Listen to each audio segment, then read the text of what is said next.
kulanti wacan oo wanaagsan daawadayaal kuna soo dhawaada barnaamijka dhalinyarada ee TV-ga Jubbaland. Toddobaadkan wuxuu idinkaga imaanayaa magaalada Johannesburg ee dalka Koonfur Afrika. Waxaa idin socodsiinaya anigoo Idris Abdi Xasan. Waxaa la igala qayb galaya qaar ka mid ah dhalinyarada Jubbaland ee ku sugan magaalada Johannesburg ee dalka Koonfur Afrika. Toddobaadkan waxaan kaga hadli doonaa doorka dhalinyarada iyo horumarka siyaasadda. waa kuwan qaar ka mid ah dhalinyarada Jubbaland oo toddobaadkan igala qayb galaya barnaamijka. Inta uu socdo muuqaalada waxaa iga saacidaya saaxiibkay Cabdi Xakiin. mar kale ku soo dhawaada barnaamijka Jubbaland TV. Okay, zoomka markaa ku soo wadageli markaa inta aan barnaamijka ku guda jirno waxaan kaga hadli doonaa doorka dhalinyarada ee siyaasadda iyo horumarka Jubbaland. marka hore waxaan ku soo dhaweynayaa gudoomiyaha dhalinyarada Jubbaland saaxiibkay Cabdiraxmaan Gaarane oo dhankayga bidix fadhiya. Cabdiraxmaan Gaarane, doorka dhalinyarada ee siyaasadda Jubbaland sidee kula muuqataa bal aragtidaada ku soo dhawow TV-ga Jubbaland toddobaadkan. su-aasha weydiiyey saaxiibkii wariye Idris waa su-aal muhiima oo u baahan in la falanqeeyo dhalinyaro ka dhalinyaro ahaan haddaynu nahay dhalinyarada reer Jubbaland ee Johannesburg ama South Africa aad baan ooga warhaynaa siyaasadda iyo meesha ay wax marayso ee ku saabsan magaalada Kismaayo ee Jubbaland. dhalinyarada Jubbaland xiriir fiican baynu leenahay oo aan iska warhaynaa. haddii marka su-aashii dib aan ugu soo noqday ahayd dhalinyaradu siyaasadda ma ka qayb qaadan karaan? haa, way ka qayb qaadan karaan. dhalinyaradu waa furaha ummadda Soomaaliyeed. meel aynan dhalinyaro joogin waxba ma kala socon karaan. haddaan soo qaato baarlamaanka labaad ee Jubbaland dhalinyaro badan baa ku jirto. waa dhalinyaro firfircoon, waa dhalinyaro aad u shaqeyso, qaarkood xiriir fiican baan leenahay. weliba waxaan codsan lahaa haddii la saa'idin karo in lagu daro oo la badiyo dhalinyarada baarlamaanka ku jirto. waxaan saa u leeyahay dhalinyaradu maskax freesha, aqli freesha, xoog freesha iyo xoolo freesha intaba way hayaan. marka aan saa leeyahay macnaha ma dhaliilayo odayaasha, laakiin mar walba waxaan dhihi lahaa taargetka koowaad ama muhiimadda koowaad ha la siiyo dhalinyarada. anoo ku hadlayo magaca guud ee dhalinyarada Johannesburg. waad mahadsantahay Cabdiraxmaan Gaarane. qodobka koowaad aan ka hadlaynay waa doorka dhalinyarada ee siyaasadda ay ku leeyihiin. in badan waxaad sheegtay in dhalinyarada xilligan ay diyaar u yihiin, aad xiriir fiican leedihiin, baarlamaankii labaad ee Jubbaland ay qayb badan ku leeyihiin. marka dhalinyarada Soomaaliyeed ee qurbaha ku nool ee Koonfur Afrika ku nool doorka ay ku lahaan karaan dib u dhiska Jubbaland maxay tahay as leedahay? doorkay ka qayb qaadan karaan inay ka qayb qaataan dhismaha Jubbaland? dhalinyaradu boqolkiiba 80 haddaan dhaho waa dad jecel inay horta waddankooda dhistaan. waqti bay ku bixiyaan, maal bay ku bixiyaan. shakhsi walba oo dhalinyaro ah wuxuu jecel yahay meeshuu ka yimid inuu dib ugu noqdo. anigu shakhsiyan anoo magaca dhalinyarada ku hadlayo waan jecelnahay inaan ku noqonno meeshii aan ka imaanay oo aan horumar ka sameyno waddamada aan ku noolnahay. haddii noqon lahayd hadda South Africa oo kale anagu ma lihin, waa waddamadeenii labaad. laakiin shakhsi walba oo dhalinyaro ah waxaa huran inuu waddankiisii ku noqdo, horumar uu ka sameeyo, ganacsiyo uu ka sameeyo, siyaasaddii uu galo, dadkii uu hormariyo. waxaan saa u leeyahay dadkeenan hadda halkan joogno waxaynu ognahay ka dhalinyaro ahaan wax badan oo aynan ogeyn dhalinyarada ku nool gudaha. marka boqolkiiba boqol inaan ka qayb qaadanno horumarka ka socda meesha, hadday dib u dhis noqon lahayd, hadday ganacsiyo noqon lahayd, hadday siyaasad noqon lahayd, hadday nabadeyn noqon lahayd, boqolkiiba boqol aad baan ooga qayb qaadanaa, waana ka qayb qaadan jirnay. hadda kadib inaan ka qayb qaadanna diyaar baanu nahay. waa mahadsan tahay Cabdiraxmaan Gaarane. kaasi wuxuu ahaa gudoomiyaha dhalinyarada Jubbaland ee ku sugan magaalada Johannesburg ee dalka Koonfur Afrika oo barnaamijka toddobaadka dhalinyarada nagala qayb qaadanaya. markana waxaan siinayaa Axmed Cabdullaahi oo kamid ah dhalinyarada gobolada Jubbooyinka ee Jubbaland sida uu arko aragtidiisa siyaasadeed ee uu ka qabo iyo doorka ay ku leeyihiin dhalinyarada. su-aashii anagoo daba taagan bal aragtidaada ku soo dhawow mar kale adiga. waxaan u mahadcelinayaa TV-ga Jubbaland fursadda caawa la siiyey. aad iyo aad baan ugu mahadcelinayaa. waa fursad qaali ah oo runtii muddo badanna aan sugayno. haddii su-aasha ah horumarka jubbaland iyo dhallinyarada doorka ay ku leedahay aan u gudagalo waxaan isleeyahay runtii dhallinyarada doorka ay ku leeyihiin jubbaland weli wax badan ayaa ka dhiman waayo waxaan ognahay dhallinyaradu inay rabeen inay u tartamaan xilalka xildhibaanada jubbaland jaaniskaas isaga ahaa in badanoo ayaga ka mida maysan helin waan iska warhaynaa waan wada xiriirnaa markii laga tago jaaliyadaha dibadda ku sugan oo reer jubbaland oo dhallinyarada ah oo dibadaha jooga markii laga reebo gudaha jubbaland dhallinyarada joogto jaanis badan oo ma heshay inay ka qayb galaan maamulka jubbaland iyo sistamka jubbaland gudaheeda ka jira in badanoo ayaga ka mid ahay waxay joogaan magaalo madaxda dalka xamar muqdisho doorashadii hadda ka dhacday jubbaland oo ugu dambeysay jaanis umaysa hel ay ka qayb galaan sidoo kale gaar ahaan gobolka gedo dhallinyarada joogto oo jubbaland fursad badan oo maysan helin inay ka qayb galaan waayo waxaan taas ku caddaynayaa inta hadda joogtay inta hadda xildhibaanada ah oo jubbaland oo soo noqotay intii awal hore u joogtay waayo baarlamaanka labaad tirada ugu badneed ee dhalinyaro ayaa ku jirta sida xogta aan ku helayno marka tiradaasi waa yartay miyaad leedahay way yartahay tiradaas aad bay u yartahay aragti ahaantayda waaye jaaniskii dhalinyaradu ay ku yeelan lahaayeen runtii lama siinin iyo aqoon-yahanada xiriirka aad la leedihiin ka dhalinyaro ahaan maadaama aad ku nooshihiin koonfur afrika dhalinyarada waan xiriirna ayaa dhahday marka xiriirkiina ma xiriir oo iswaraysiya mase waxaad ka wada hadashaan dib u dhiska iyo horumarada waxyaabaha maadaama qolba aad joogtaan maxaa loo baahan yahay asdhigi kartaa waad ugu soo kordhin karaa jubbaland maadaama aad in muddo ah ku nooleed koonfur afrika dhalinyarada waxaan iska wareysanaa horumarka jubbaland iyo sistamka jubbaland sidii loo xoojin lahaa marar badan xataa waan isku daynay inaan wafti aan u dirno ka socdo jaaliyad ahaan iyo ka dhalinyaro ahaan koonfur afrika laakiin weli fursaddaas maana helin doorkaas waxaan is leeyahay waa door dhiman runtii mas-uuliyiin badan oo reer jubbaland waan kulannay oo uu ka mid yahay saaxiibkay arrimaha hay-adaha iyo bangiga ninka u xilsaaran jubbaland magaalada bretoria ayaan kula kulannay maxamuud marka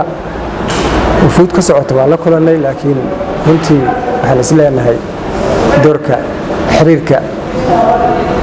koonfur afrika iyo jubbaland weli sistamkii iyo sidii laga rabay ma aha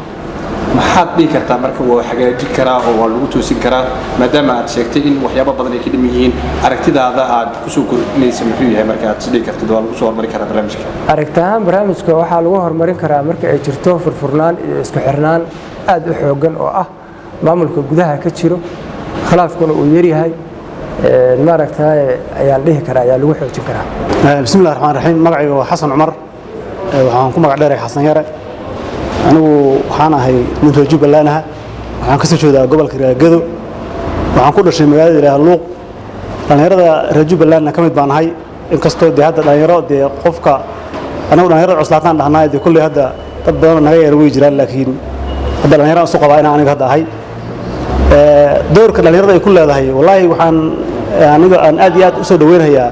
kaalintii hadda ay ka qaadatay doorashadii hadda ka dhacday jubbaland waxaan is leeyahay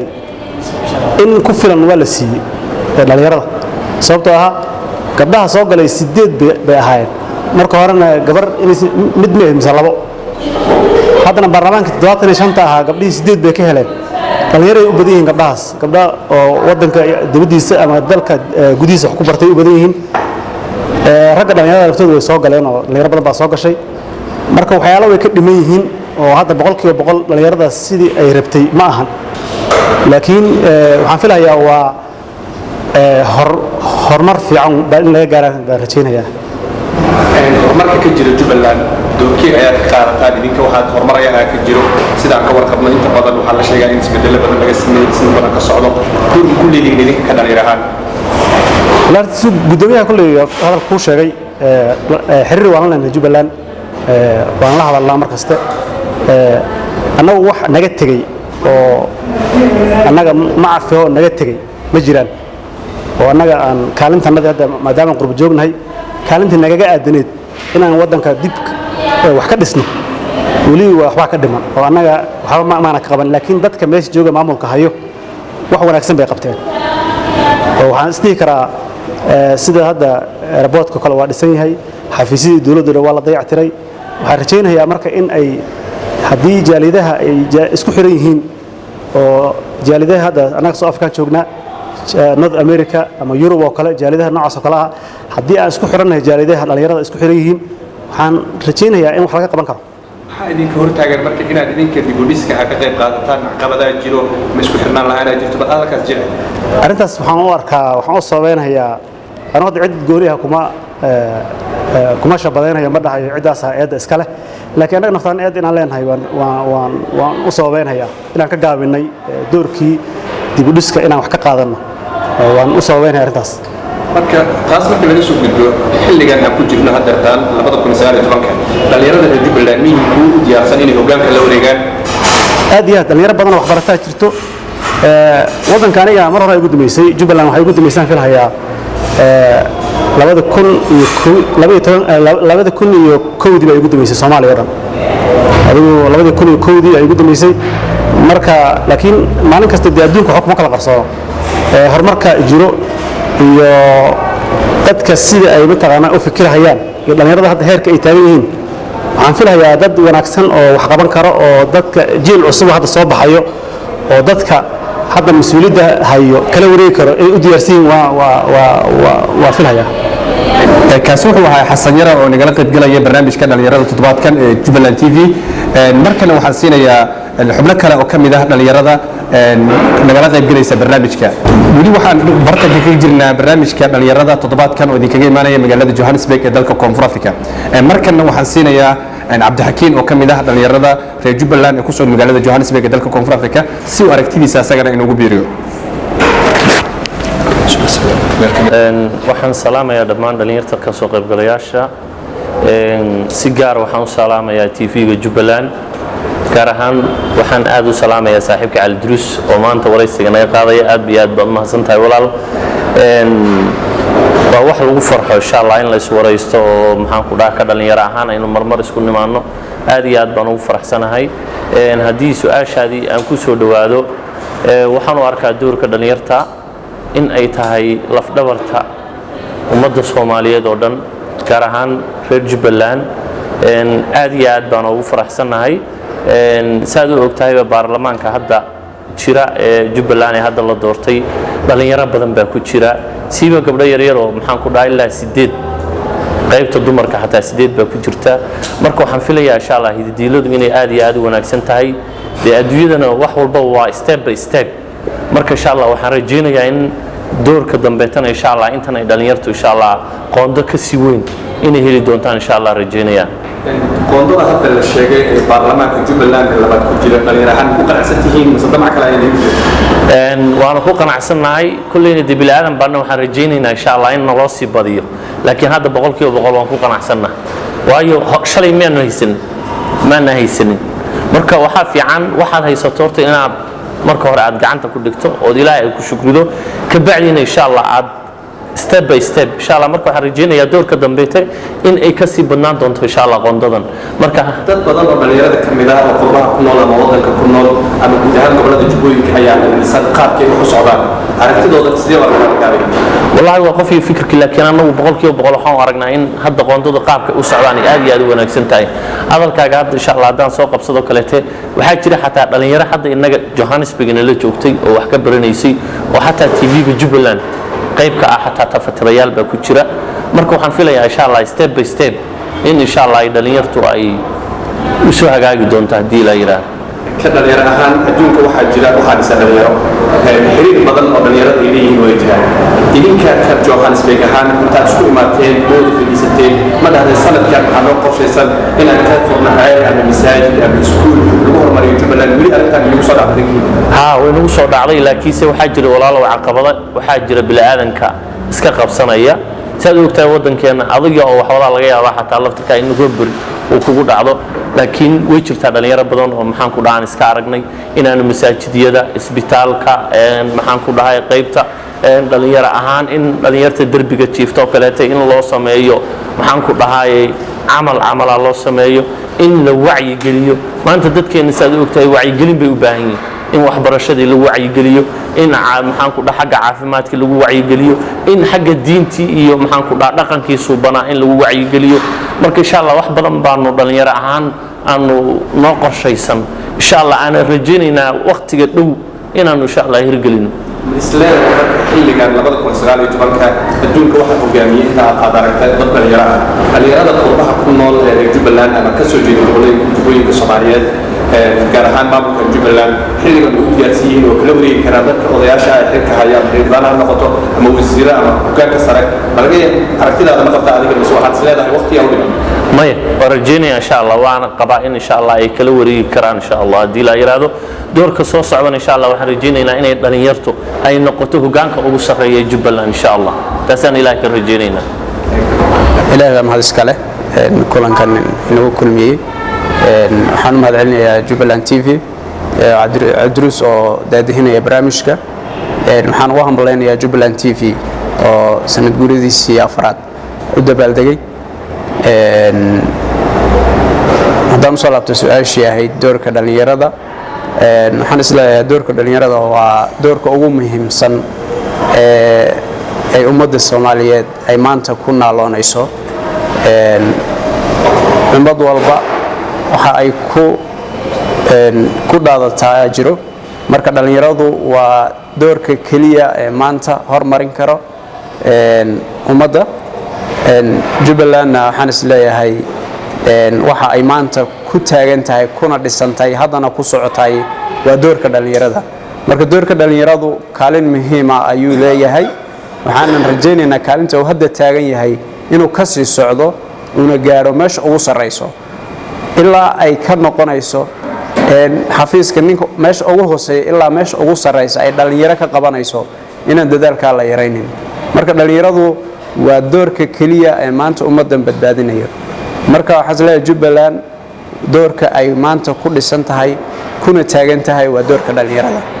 marka dhalinyarada ahaan waanu rajaynaynaa in wax walba oo door ah oo loo baahan yahay uu noqdo mid ay dhalinyaradu qabato ka dhalinyaro ahaan xiriir waan leenahay dhalinyarada Jubbaland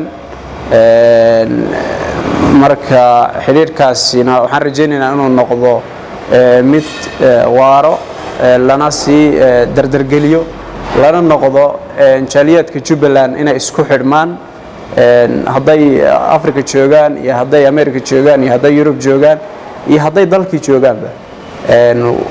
waxaan rajaynaynaa inuu halkii uu taagan yahay uu ka sii socdo uu jira isku xidh laakiin barti loo baahnaa ma taagno isku xidhka halkii laga rabay ma uu joogo marka waxaan rajaynaynaa inuu noqdo mid ka weynaada intaas jaaliyadku noqdaan dad isku xidhan oo maxay ahayd hal cod leh dadkoodana wax tari karo markay baahi timaado kale gurmadka wada samayn karo way hal dal kaliya ma caawin karo wadankii waxa loo baahan yahay marka ay dhibaato wadanka jirto kale in la iskaashan karo Europe iyo America iyo Africa ay wada iskaashan karaan kadibna ay gacmoodo jir guul bay ku dhaliyaan wax duuduuba wax lagu qaban karo wadanka hadda abaaraha ka jiro especially gobolka Gedo waxaan rajaynaynaa jaaliyadku in ay barnaamijkaasi u kacaan waxna ka qabtaan ummadan cid aan inaga ahayn oo ina sugaysa ma ay jirto dadka qurbaha joogaan loo baahan yahay inay dadkooda u gurmadaan oo biyo u dhaamiyaan oo raashin u gadaan maxaa la oran jiray ay dadkoodii soo garab qabtaan marka waxaan rajaynaynaa isku xidhka dhalinyarada inuu noqdo mid heer sare gaaro wax badan ka bedelo hadda xaaladda sida ay tahay wadanku meeshu marayo dhalinyaradu dadku wax way dhalili karaan maamul kasta oo yimaado ama nidaam kasta oo jirana dhalil uu yeelan karaa dhalinyaradu waxaan isleeyahay dhaliishaasi waxaa lagu dhamayn karaa laguna soo afjari karaa in ay dadku wada hadlaan marka dhalinyaradu in ay wixii tabasho ay samayso oo iyadu iskala hadasho oo ay gudbiso meesha ay ka jirto tabashada iyada ah ay dhaliisha ka dareensan yihiin waxaan isleenahay maamulka hadda jira ee hadda la dhisay baarlamaanka hadda cusub waa baarlamaankii ugu badnaa ee dhalinyaro ka qayb qaadato hadday rag noqoto iyo hadday dumar noqoto waxaan rajaynaynaa inuu baarlamaanku dhamaantii noqdo dhalinyaro ilaa gudoomiye ilaa baarlamaan inuu dhalinyaro noqdo marka ninkii hadda maanta waayo wuxuu helayaa midda dambe marka ha loo samro jaanisna ha la siiyo qofkii maanta jaaniska helay si uu asagu beri jaanis u helo inuu jaaniska qofka asaga uu helo uusan ka xumaanin qofka walaalkii ah jaaniskii uu helay marka waxaan isleeyahay samir iyo isdulqaad iyo wada hadal baa lagu dhamayn karaa wixii dhalinyarada ee ka dhex jiro ama tabasho ay jirto ama malaynayo odayaashu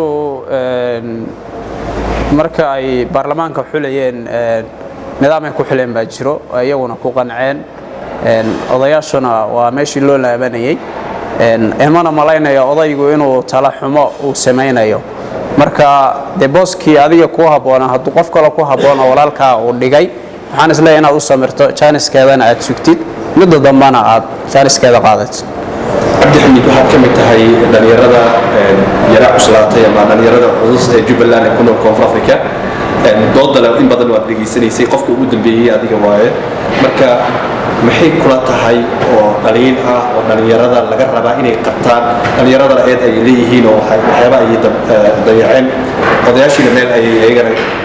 lagu eedeynayaan marka adigoo u dhexdhexaadinayo odayaashii dhalinyarada sidee kula muuqataa doorka horumarka siyaasadda waxyaabo ay ka qayb qaateen waxyaabo ay tabanayaan guud ahaan sharaxaad laga siiyay أولاً ومحسن يهي عيدروس TV Jubbaland labadaba muxuu ahaa doodaha sidaan oo kale waxa ka soo baxa fikir marka dambe keeni kara in wax wanaagsan lagu dhiso kaftan aan ku darsado marka hore waxa laga yaabaa horta dhalinyarada inay su'aasha taalo waa ku mahadsantahay inaad tiri dhalinyarada uslaatay weeye ummadda Soomaaliyeed guud ahaan waxa la sheegaa boqolkiiba 70 wax ka badan inay dhalinyaro yihiin mar haday dhalinyaradii saa u badan tahay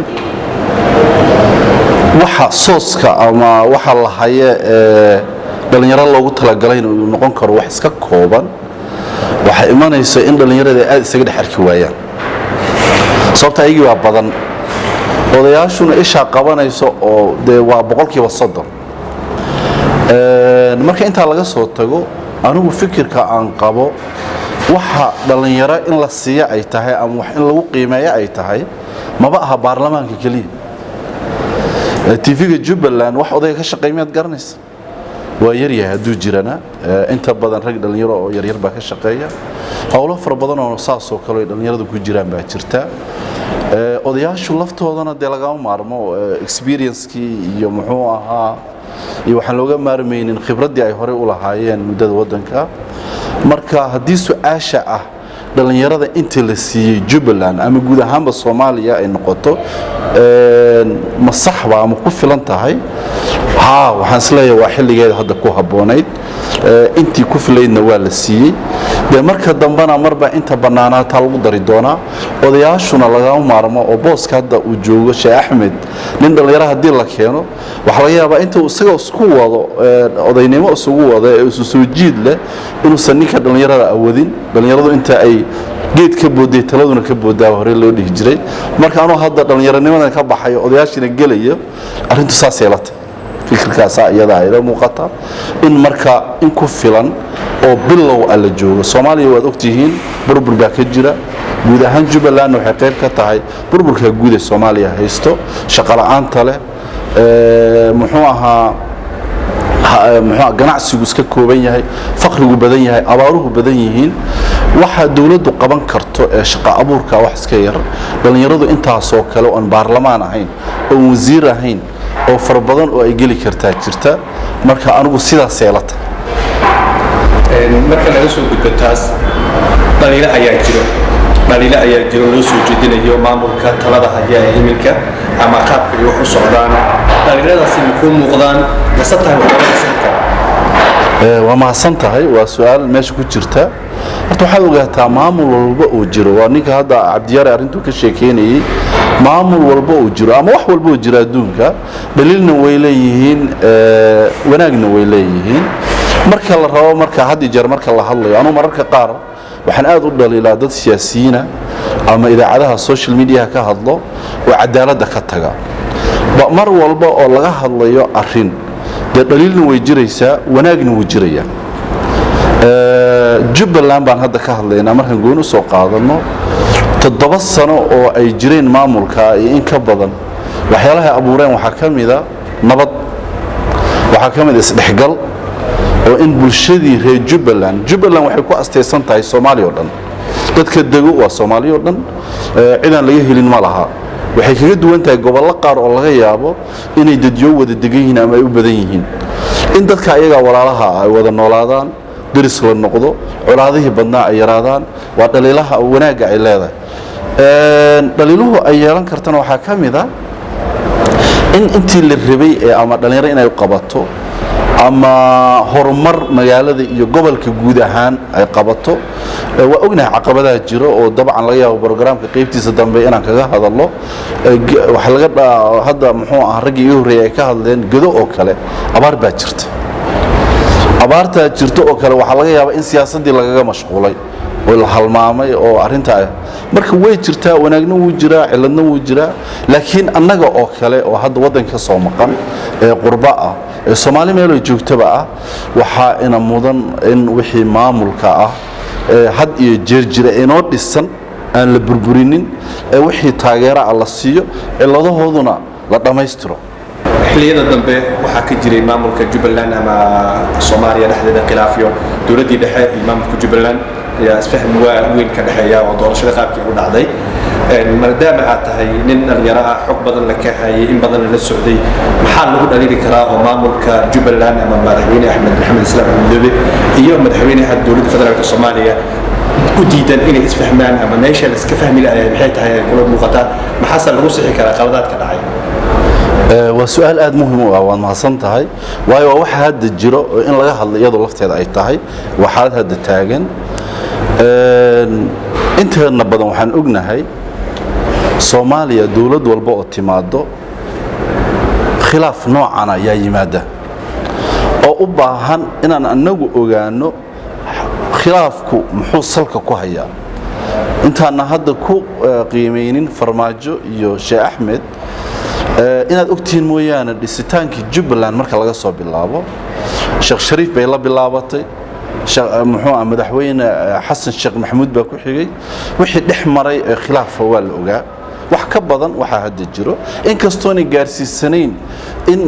diyaarada la kala xiro hawa la kala xiro colaadu inta aanay gaarin laakiin in anigu waxaan xasuusto waxa kamida Xasan Sheekh Maxamuud xilligu madaxweynaha ahaa Jubbaland wasiiradii loo diray iyo Jubbaland inay isfahmi waayeen xataa laanta kaliya la isku qabsaday oo Jubbaland loo daayay yiri anigu waxa ii muuqata khilaafku dadka kama dhaxeeyo umada Soomaaliyeed wax khilaaf oo ka dhaxeeyo ma jirto waxa la sheegaa in madaxweyne Cabdilaahi Yuusuf uu yiri anigu murtad maahi kursiga murtida waa hadal aad xikmad u leeyahay ما ها خلاف وهذا شيء أحمد iyo madaxweyne Farmaajo kama dhaxay wax khilaaf shakhsiyan personally laakiin hab maamulkii yaa la isku garan laayahay anigu waxa ii muuqata madaxweyne Axmed Maxamed Islaam si fiican buu u hadlay xilliga khilaafku jiray intuu sanadda aamusin ka hor dhowr jeer wuxuu yiri wada hadal baan diyaar ah wixii khilaaf jirana wada hadal aan ku dhamaysan waa arrin sax weeye waayo aan wada hadallo waan heshiino madaxweyne Maxamed Cabdullaahi Farmaajo isaga hadal lagama haynin oo de wasiirkiisa arrimaha gudaha buu diray marka khilaafkan anigu waxaan isleeyahay wax ka badan danta umada oo anaga aan fahansanayn ayaa jira ma doorasha salka ay ku haysaa oo Sheekh Axmedna ma xisbiba madaxweyne Farmaajo ma xisbiba ma arrimo kale oo aan anaga dadka shacabka aan loo sheegaynin oo jira sababtoo ah marka arrinta qiimeyso hadda Jubbaland waxay aad u sheegtaa in sidan oo kale ay Puntland wax ka dhaceen Cabdiweli Maxamed Gaas inuu hawada xiray oo yiri dawladda federaalka nooma iman karto titul lamida bay Axmed Madoobe iyo kooxdiisu sameeyeen haddii Gaas markuu xiray oo Farmaajo u tagay Axmed Madoobe iyo Jubbaland waxay ku doodaysaa annagu maxaa goonay amarka ma maskiin baa miska la fuulale waa wax meesha dood meesha iman karta weeye qoliyahan waxa laga yaabaa inay isleeyihiin tusbax go'ayuusan noqonin baritan galmudugeena hawada xirine Axmed Madoobe ku adkeeyo waa inta annaga noo muuqan karta ilaa xogta hoose ma hayno waxaan isleeyahay wuxuu salka ku hayaa arrimo shakhsi ah wuxuu salka ku hayaa arrimo doorasho wuxuu shakhsi ku hayaa kala duwanaansho siyaasadeed ma aha danta guud ilama aha inuu Axmed Madoobe rabo inuu Kismaayo Ethiopian siiyo Kenyan siiyo shacabka meesha allaayo ayaga waa jecel oo daba socdo oo muxuu ahaa ogol farmaajana kadalika doorashadiis waan ogeyn madaxweyne farmaajo nin wadani ah oo umada iyo muxuu dalka iyo dadka Soomaaliyeed inuu badbaadiyo rabo buu ku soo galay siyaasadda marka waa arrimo siyaasadeed oo aan isleeyahay waxay u noqonaysaa aragtida hadda taagan laakiin ma qaba caydursadad weydiisay wax dadka iyo muxuu ahaa dalkaba farqi u dhaxay umada Soomaaliyeed way isdhex gashay anigaygan meeshan doonaan ku noolaan karaa adigaan Cabdi Caydurus ana meesha doontaad ku noolaan kartaa waa su'aal muhiim ah waa sax maxaa hortaagan maadaama dadkii dad Soomaaliyeed wadanka wada leh mas'uuliyiin yihiin inay wada hadlaan maxaa u diiday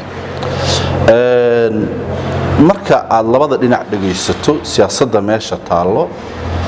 horta waa ana amiir waa anta amiir yaa horta meesha hadda ka jirta Axmed Madoobe dadkayga ay doortay aniga dastuurkaana ii qaba ii ogol in shacabka reer Jubbaland cidda matalaysa ay doorato dooda ay reer Jubbaland ku doodeen waa sidaas mid la mid oo isla dastuurkii abaal laga yaabay inay federaalkii muxuu ahaa dilishanayaan oo leeyihiin wadanka anaga u dawladda wixii facilitating oo hawsha u baahan tahay in anagu qabanno su'aasha maxay u wada hadli laayihiin waxaan isleeyahay inuu nin walba ninka kale isleeyahay su'aasha meesha aan ku bilaabay weeyo qab aan muuqanin laakiin hadalkii waxa ku jirtay madaxweyne Axmed Madoobe inuu yiri anu wada hadal baan diyaar u ah marka waxaan ka filaynaa madaxweyne Maxamed Cabdullaahi Farmaajo inuu isaguna hadlo waxa kale ogtihiin niman siyaasiyiin oo iyagu maslaxadooda Jubbaland markay ka dhaxarkaan reer Jubbaland markay galmudug ka dhaxarkaan reer galmuduga muhiimkana ay tahay ayaga personal interest waxa ay ugu helayaan ay tahay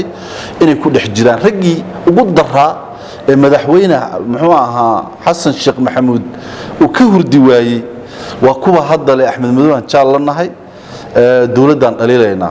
marka siyaasadda marka meesha ka jirta waxa weeye in la dhex orday baad moodaa anigu sida ii muuqato waxa markaan dhinac walba fiiriyay in la dhex orday oo rag aan maslaxada Jubbaland iyo tii qaranka umada Soomaaliyeed labadaba aan muxuu ahaa wax badan u haynin oo tooda shakhsiyan hayo inay tahay muxuu ahaa waxa diidan ee kala teeday saasay ila muuqataa barnaamijku waa soo gabagabo waan soo koobayaa ka aragtay ahaan khilaafka dawladda iyo maamul goboleedka Jubbaland u dhaxeeyo wuxuu bilowday xilligii doorashadu ay soo dhaweyd saan ka warhaynana maamulka goboleedka Jubbaland ayaa hawada ka xirtay dawladda dhexe systemku saas uu ku bilowday markii doorashada ay dhacday oo uu dhamaaday mudane Axmed Maxamed Islaam dib loo doortayna hawadu way fasaxeen intaas kadib waxaa ku xigay maamulka Jubbaland inuu shaaciyay inay jirto caleemasaar ay caleemasaarayaan muddadii ay ku aadanay caleemasaarkoodana ay dawladda dhexe ka joojisay diyaaradihii aadahayay magaalada Kismaayo ama Jubbaland marka waxaan isleeyahay systemkaas sax ma aha labada dhinacba dawladda dhexe oo dalka xukuntay in hawada laga xirto system sax ma aha ka aragtay ahaan ayaguna inay ugu jawaabaan ayagu haddii awal hore u xiraan annagana haddaan xirana ayadana sax ma aha waayo meesha shacabkii Soomaaliyeed ayaa ku dhumahayo dadka isticmaala diyaaradahana siyaasiyiinta bas ma aha waa shacabka Soomaaliyeed si socodka dalka Soomaaliya ama gaar ahaan Jubbaland amaan ma aha sida aan ka warhayno oo magaalooyinka inta badan si socodkooda sax ma aha qodobkaas saas aan ka leeyahay haddii aan ka dabageeyo saaxiibkay hadalka uu ka hadlay oo ahaa systemkii Jubbaland iyo systemkii Puntland doorashada ka dhacday markii laga reebay xiritaanka laga xirtay dawladda dhexe hawada doorashadii ka dhacday meesha la yiraahdo Puntland doorasho sax ah ay ahayd khilaaf ka jiri xildhibaanada si sax ah loo soo xulay ismada soo xulay madaxweyne cabdiweli cabdi ninka la yiraahdo cali gaas baa la dagaalsanaa dowladda dhexe laakiin systemkii doorashada meeshaas ka dhacay system sax ah uu ahaa cidna isma lahayn waxaa soo baxaya deni dad kale aan filayo inay soo baxaan taasna waxay ku tusaysaa systemku inuu sax ahaa u dhacday laakiin midda Jubbaland xoogaa waxaa la dhihi karaa maraqsi baa ku jiray oo ah maamulka mudane Axmed Maxamed Islaam waxaan rabaa inaan ka hadlo gudoomiyaha isagoo mahadsan dhalinyarada ka gad ahaan runtii fursad badan kuma lahan xildhibaanada hadda soo galay oo cusub waayo waxaan ka warhayaa inta badan inta hadda soo noqotay gobolka Gedo inay yihiin xildhibaanadii hore allahumma ilaa hal shakhsi markii laga reebo taasna waxay ku tusaysaa jaanis la'aanta iyo maaragtaa sida uusan oo kale ahayn intaas waxaan ku darahayaa waxaan ugu baaqayaa dowladda dhexe ee Soomaaliya inay ayadana ay xirtay wasiirka amniga Jubbaland mudane Cabdirashiid Xasan Cabdinuur systemkaas isagana sax ma aha wasiirku xasaanad buu leeyahay مسؤول ويه دنبيله هدي وياهي ولا حمر أنت دراسات عن قهر بوتلي دولة ده حشرب ولا قاطي يسوس بوتين هدي سيستم كي دراسات سي أيوة ربنا أيوة عويني حق ما لها وزير كالحرة أما العدادية أمامك قبل السيستم كان خلق الجنيه ولا في عيها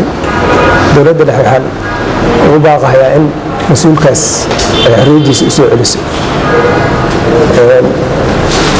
هذه وياهي دنبيلة ودنبي وقلي حلي وعادقها وتشوي مقالة حمر مربع وتجاهي مرر بدن بوتجاهيه إن دنبي بقوليه بجسوه أفكر مسؤول مركو ياهي خلقاتكم ودعها دولة ده أنت سوق قلب بعيدا بكن عادي وين تهدي قبل دغح marka ma aha qof mas'uul ah oo saliim ah oo dambi aan lahayn ma jiro sidaas la andiga waxa uu baaqayaa mas'uulkaas inay soo celiso xorriyadiisi aad iyo aad baan u mahadsantahay hadaan ka hadlo arintan dawladda iyo u dhaxayso maamulka Jubbaland waxaan anigu aaminsanahay anigu inay qaldaad jiro meel badan qaldaad ka jiro dawladda Soomaaliya أنا هل بنقول دارمية نعمل في جبلان هل بنقول دارمية ولد جبلان مدحور أحمد محمد إسلام بنقول دارمية دراسة وضع عضي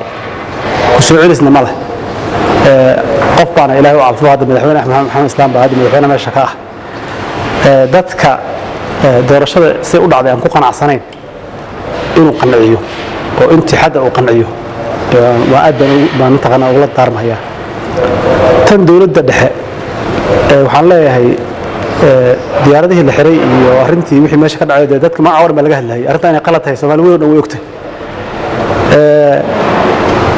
gobolka Gadal yiraahdo aniga iyo Sheekh Axmed aan ka soo joodno booyadii biyahayd maanta $100 bay maraysaa dadkii way rafaadsan yihiin wax loo qabtayna ma jirto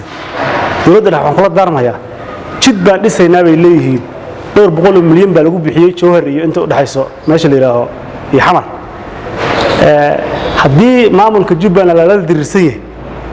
in la dirramaha dadka deegaanka marka dawladdu waxaan u baaqayaa abaar xun baa ka jiro meesha la yiraahdo Gedo in hadii xataa maamulka aysan ku qaracsaneen in loo dhiibo dad kale oo dadkaas gargaaro yaan kula talinayaa dawladda dhexe dawladdeena weeye ma hadda anagu mucaaradana ma meesha oman iman laakiin waa dawladdu wixii ayada laga rabay inay gabtayba aniga baan yaan ku soo gabagabeynaya waa mahadsantiin intaasi ayaan ku soo gabagabeynayaa barnaamijka dhalinyarada oo toddobaadkan idinkaga imaanayay magaalada Johannesburg ee dalka Koonfur Afrika waxaan u mahadcelinayaa dhalinyarada reer Jubbaland ee gala qayb gashay waxa qaybta farsamada iyo muuqaalka inaga saaciiday saaxiibkii Cabdixakiin Ibraahim Cawaale Biif waxaan idin rajaynayaa toddobaad kale oo ka xiiso badan iyo barnaamijka dhalinyarada toddobaadka Jubbaland wassalaamu calaykum wa rahmatullaahi wa barakaatuh